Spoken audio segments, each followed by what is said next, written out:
దేవునితో ఉన్న సంబంధంలోనూ ప్రార్థనలోనూ కొనసాగుతున్న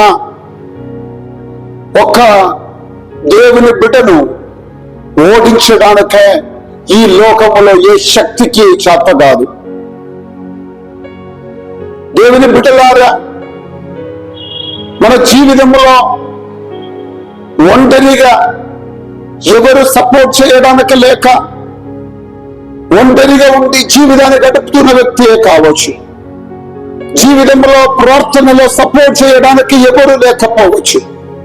నీ జీవితంలో, నా జీవితంలో, ఈ లోకములో, మన జీవితంలో మనల్ని ఆదుకున్న వాళ్ళు, మనకు ఆధారపడడానికి ఉన్న వాళ్ళు ఎవరూ లేకపోవచ్చు. కర్మేలు కొండ మీద ఏలియా ఒంటరిగా ప్రార్థించారు. దేవుని యొక్క వదనాన్ని మీరు గమనిస్తారు. ఏలియా ఒంటరిగా కొండ మీద ప్రార్థన చేస్తున్నాను. హల్లెలూయా! గొప్ప విజయాన్ని దేవుడు ఏలియాకి ఇచ్చాడు. Praise the lord. ప్రార్థనలో మోకరించిన తన బిడ్డలు వారిని దేవుడు ఎన్నడూ ఉపేక్షించే దేవుడు కాదు. వారు ఎన్నడూ పరాజయం పొందడానికి వీలు లేదు. Praise the lord. ప్రార్థించే నీ కుటుంబం పడిపోవడానికి వీలు లేదు. ప్రార్థించే నీ జీవితం పాడైపోవడానికి వీలు లేదు. ప్రార్థించే నీ వ్యక్తిగత జీవితంలో నీవు మేలు పొందుకోకుండా ఉండడానికి అవకాశమే లేదు. జీవితం యొక్క ప్రతి పరిస్థితిలో కష్టం వచ్చిన, బాధలు వచ్చిన, సమస్యలు జీవితంలో ఎదురైన, ప్రైజ్ ది లార్డ్, హల్లెలూయా, కన్నీళ్లు మున్నీలా ఈ జీవిత పరిస్థితిలో ఏమి చేయాలో అర్థం కాని పరిస్థితిలో అన్నలాగా దేవుని సన్నిధిలో మోకరించి నీవు కన్నీటితో ప్రార్థించగలిగితే, నా దేవుని బిడ్డలారా, ఆయన ఖచ్చితముగా నీ ప్రార్థన ఆలగించే దేవుడున్నాడు.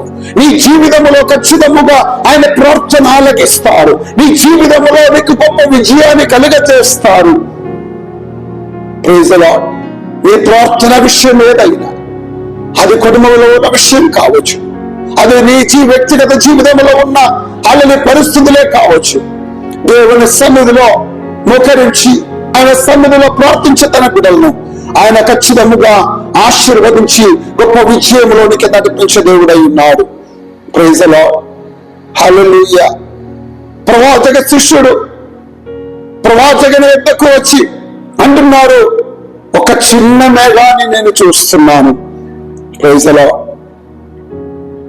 ప్రవక్త అనుకున్నారు, అయ్యో నా ప్రార్థనకి జవాబు ఒక చిన్న మేఘమేనా? నా జీవితంలో నాకు హల్లెలూయా విడుదల అది చిన్నగానే ఉన్నాయా? కానీ దాని చివరి భాగాన్ని మీరు గమనిస్తే ఒక చిన్న అల్లి మేఘాన్ని చూసింది. కానీ ప్రైజ్ ది లార్డ్, ఒక గొప్ప మహామారిని దేవుడు వారికి అనుగ్రహించినట్టు చూస్తున్నా.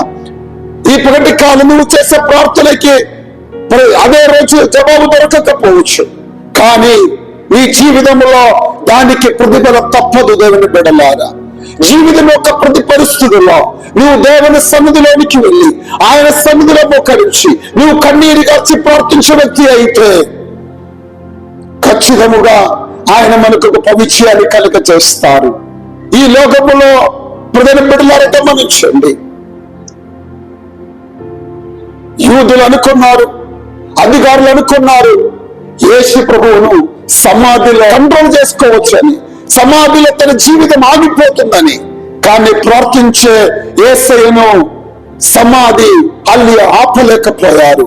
3వ దినమున ఆయన తిరిగి లేచి మరణమును పాతాళమును ఓడించి, ప్రైజ్ ది లార్డ్, ఈవెన్ ఈ రోజు కూడా మన ప్రార్థనకి జవాబుకు ఆయన సర్వశక్తి కలిగిన దేవుడవై తండ్రి యొక్క విజ్ఞాపన చేసే దేవుడై ఉన్నాడు. ఆయన కుడి పార్శ్వమున ఉన్నాడు. ఈ పగటి కాలం ఆయన మీ ప్రార్థన ఆలగించే దేవుడై ఉన్నాడు. ఆయన మన జీవితంలో అద్భుతాలు చేసే దేవుడై ఉన్నాడు. ఆయన సన్నిధిలో మోకరించి కన్నీరు కార్చే నీ జీవితంలో పరిస్థితులు ఏమైనా, ఎంత బాలని దిగజారిపోయే స్థితులను ఉన్నా, అప్పులతో కుంగిపోతున్నా, జీవితంలో అనారోగ్యాలతో బాధపడుతున్నా, ఈ పగటి కాలం దేవుని సన్నిధిలో మోకరించి ప్రార్థించగలిగితే ఆయన అద్భుతాలు నీ జీవితంలో చేస్తారు.